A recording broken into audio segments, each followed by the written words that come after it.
Hello viewers, இன்னைக்கு நம்ம பார்க்க போறது ஒன் பீஸ் எபிசோட் 971 பார்ட் 2.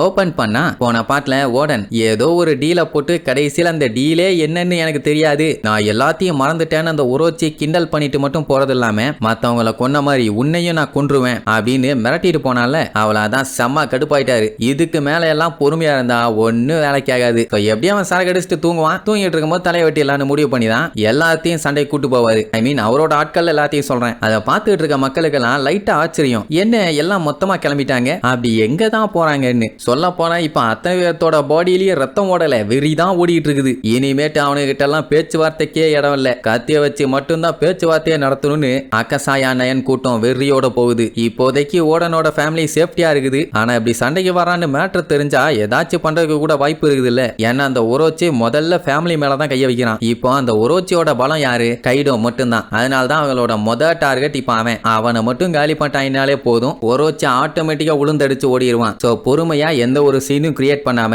கேஷுவலா போயிட்டு இருக்காங்க. அந்த டைம் யாசோய்க்கு ஓடன்ட்ட இருந்து ஒரு லெட்டர் வந்திருக்கும். உடனே அவர் சீரியஸ் ஆகி நான் குறிக்கு போறேன்னு அடிச்சு புரண்டு கிளம்பிடுவாரு. மத்த இடத்துல எல்லாம் மக்கள் எப்பவும் போல அவங்க வேலையை பார்த்துட்டு எப்பவும் போல நாள் போயிட்டு இருக்கும். அப்படியே நைட்டும் ஆயிருது. டோக்கி பாத்தீங்கன்னா அவங்க பசங்க கூட நிம்மதியா இருக்கா. இனிமேட்டெல்லாம் அந்த நிம்மதி இருக்குமான்னு சொல்ல முடியாது. மொமனசுக்கியாவோட தான் காமெடி. ஏன்னா அவன் தங்கச்சி இயோரி பாஞ்சு பாஞ்சு வாயிலேயே மிதிப்பா, அவனும் வாங்கிட்டு ஓடிக்கிட்டே இருப்பான். சரி, அதே நேரம் இவங்க நைட்டு பூரா நடந்து கரெக்டா ஒரு மலையோட கிளிஃப்ல வந்து நிப்பாங்க. இன்னும் கொஞ்சம் தூரம் போனாங்கன்னா போதும், அதுக்கப்புறம் கப்பல் எடுத்துட்டு கிளம்ப வேண்டியதானே வைங்க. பாருங்களேன், நைட்டு பூரா தூங்காம நடந்திருக்காங்க. அப்ப அந்த டைம் திடீர்னு பாத்தீங்கன்னா ஆப்போசிட்ல எக்கச்சக்க பேரு கத்தி கட்டப்பாற கம்பியோட நின்றுட்டு இருப்பானுங்க. என்னது இது அப்படின்ட்டு ஆன்னு பார்த்தா எல்லாம் கைடோவோட ஆளுங்க. இப்படி ஒரு ட்விஸ்டை இவங்க எதிர்பார்க்கவே இல்லை. ஒருத்தர் ரெண்டு பேர்னா பரவாயில்ல, அவனுங்க பாத்தீங்கன்னா நிறைஞ்சு வலிவானுங்க. இவங்க அட்டாக் பண்ண போறத அவங்க தான் எதிர்பார்க்காம ட்விஸ்ட்ல சண்டை போடுவானுங்கன்னு பார்த்தா அவனுங்க வர்றதை இவங்க எதிர்பார்க்கவே இல்லை. அப்படி இவங்க மட்டும் தான் வந்திருப்பாங்கன்னு பார்த்தா கைடோவும் அங்கதான் இருக்கான். அப்படியே டிராகனா மாதிரி அங்க இருக்க மலையையே சுத்தி நின்னுட்டு இருக்கான். ஆமா, இவனு எப்படி இங்க வந்தானுங்கன்னு ஒரே குழப்பம். அட ஓடனோட பிளானே நைஸா போய் போட்டு தள்ளிட்டு அப்படியே நைஸா வந்துடுறது மட்டும்தான். ஆனா இப்படி ஒரு வார் நடக்க போகுதுன்னு அவர் எக்ஸ்பெக்ட் பண்ணவே இல்லை. முதல்ல எப்படி இவனுக்கு ப்ரிப்பேர்டா இருக்கானுங்க, இவங்க வர்ற மேட்டர் எப்படி அவங்களுக்கு தெரியும்? அப்ப ஏதோ ஒரு பிளாக் ஷிப் இருக்குது தானே.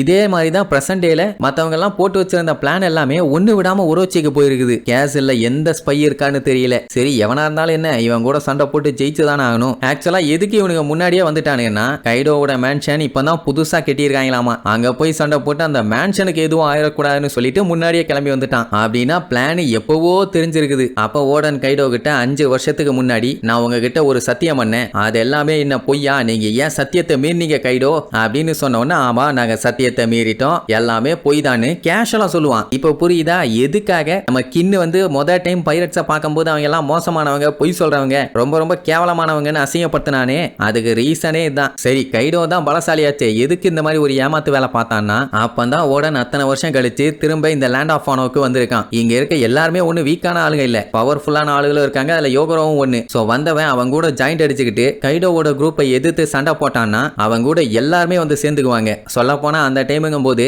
சண்டை போறதுக்கு அவ்வளவு பேர் இவங்க கிட்ட இல்ல. இப்ப ஓடன் மட்டும் கிறுக்கு பைய மாதிரி இருந்திருந்தானா அந்த டைம்ல மக்களை பத்தி எல்லாம் கவலைப்படாம அவன் பாட்டுக்கு சண்டைக்கு வந்திருப்பான், எனக்கு என் பதவி வேணும்னு. ஆனா அவரு தான் மக்களை பத்தி கவலைப்படுவாரு. அவங்கள போட்டு தெளிவோன்னு மிரட்டி இருக்கானுங்க. சாம்பிளுக்கு தான் வெளியில ஏகப்பட்ட அம்போட்டு நிறைய பேர்த்த கொண்டாயிலே. இதே மாதிரி இவரை சப்போர்ட் பண்ணிட்டு யாரு வந்தாலும் அவங்க எல்லாத்தையுமே கொல்லுவோன்னு சொன்னவனதான் வேற வழி இல்லாம அவனுக்கு கிட்ட நீங்க என்ன சொன்னாலும் செய்யறேன் அப்படின்னு ஒத்துக்கிட்டு ஒரு 5 வருஷத்துக்கு டீல் போட்டிருப்பாங்க. அந்த டீல் தான் இப்படி வாரம் வாரம் வந்து கோமணத்தோட டான்ஸ் ஆடுறது. சோ அப்போங்கும்போது அவன் மக்களையும் ஹர்ட் பண்ணல, அதனால எப்படியும் கொடுத்த வாக்க காப்பாத்துவாங்கன்னு நம்பிக்கை. அண்ட் அது மட்டும் இல்லாம நம்ம ரோஜர், ஒயிட் பேர்ட் இவங்க எல்லாம் சொன்ன மாதிரி வாக்க காப்பாத்துவாங்க, அந்த நம்பிக்கை இவன் மேலேயும் வந்திருக்குது. இப்ப மக்கள் யாரும் ஓடன் கூட சேராம இருக்கிறதுக்கு அவனை வீக் ஆகணும். அதுக்காக தான் இப்படி கேவலமா எல்லாத்துக்கு முன்னாடி டான்ஸ் ஆட விட்டு அந்த கொசுக்கி கிளானோட பேரையே அதல பாதாளத்துக்கு தள்ளிட்டானுங்க. இனி யாராச்சும் இந்த கொசுக்கி கிளானையே மதிப்பாங்களா? இந்த கிளானே வேண்டாம், சுத்த பைத்தியக்காரங்களா இருப்பானுங்க போலன்னு ஓடன் பண்ண வேலையில மக்கள் முடிவே பண்ணிட்டாங்க. இத சொன்னோன்னு அங்க இருக்கவங்க எல்லாம் கூட்டம் கூட்டமா விழுந்து சிரிப்பானுங்களா. அவ்வளவுதான், அவருக்கு கொல்ல காண்டாயிருச்சு. சரி, பாஸ்ட் இஸ் பாஸ்ட், முடிஞ்சு போச்சு,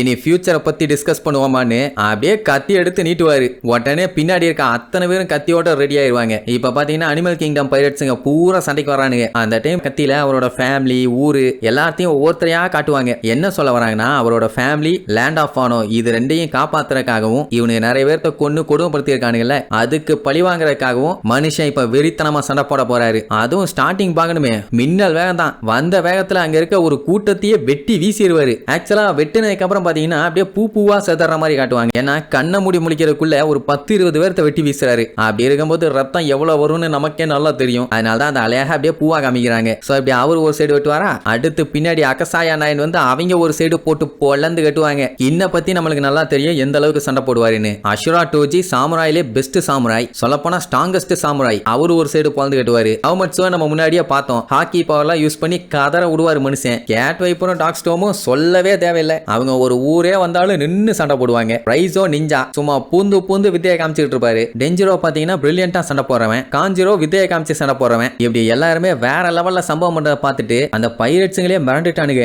என்ன சாமுராய்ஸ் எல்லாம் இவ்வளவு ஸ்ட்ராங்கா இருக்கானுங்களேன்னு. எல்லாத்துக்கும் இப்ப நம்பிக்கை என்னன்னா, கண்டிப்பா போனா செத்துருவானுங்க, பட் ஆளுங்க நிறைய பேர் இருக்கானுங்க. எப்படியும் ஒருத்தர் வெட்டினா இன்னொருத்தர் கண்டிப்பா வந்து கொன்றுவாங்கன்னு நம்பிக்கையில தான் மறுபடியும் சண்டைக்கு போறானுங்க. தோட்ட முடியாதுன்னு தெரிஞ்சதுன்னா டெஃபினட்டா ரிட்டர்ன் ஓடிடுவானுங்க. சோ எப்படி இங்க மரணத்தனமா சண்டை போயிட்டு இருக்கும். வார்டனோட கண்ணுல பார்க்கணுமே அப்படி ஒரு வெறி. இதெல்லாம் சின்ன குழந்தைகளான மொமனசுகேக்கும் ஹியோரிக்கும் தெரியுமா என்ன? அவங்க ஜாலியா விளையாண்டுட்டு இருப்பாங்க. யாசுயி பாத்தீங்கன்னா அங்கதான் இருப்பாரு. அட கிளம்புறதுக்கு முன்னாடி வார்டன் ஒரு லெட்டர் இவங்களுக்கு எழுதி அனுப்பியிருப்பாரு. அதாவது, நாங்க போய் அவங்க கூட சண்டை போட போறோம், என் ஃபேமிலி ஆபத்துல இருக்கு, ஒரோச்சி என்ன வேணாலும் பண்ணுவான், அதனால ப்ளீஸ் அவங்கள பத்திரமா பாத்துக்குங்க அப்படின்னு சொல்லியிருப்பாரு. அதனால தான் ஹெல்ப்புக்கு வந்திருப்பாங்க. இந்த டைம்லயும் ஹியோரியோட தான் செம காமெடி. பாஞ்சு மொமனசுக்கே வாயிலேயே மிதிப்பா. அதனால தான் அவளை பத்தி கேள்விப்பட்ட உடனே மொமனசுக்கே பயந்தானே, ஐயோ வாயிலேயே மிதிப்பாளேன்னு. அதுக்கு ரீசன் இதான் போல, அவனை மிதிச்சு விளையாடுறதா அவளுக்கு வேலையே. யாசு என்ன கேட்பார்னா, ஓடன் வந்து இப்ப சண்டைக்கு போயிருக்காரு, எது நடந்தாலும் நீ எல்லாத்துக்கும் தயாரா இருக்கியா டோக்கின்னு கேட்பாரா. அவ அப்படியே சைலண்டா இருப்பான். இப்ப மட்டும் ஓடன் தோத்தாருன்னா டெஃபினட்டா இந்த கண்ட்ரியே காலி. சரி, இப்போ இப்படி சண்டை போயிட்டு இருக்குது.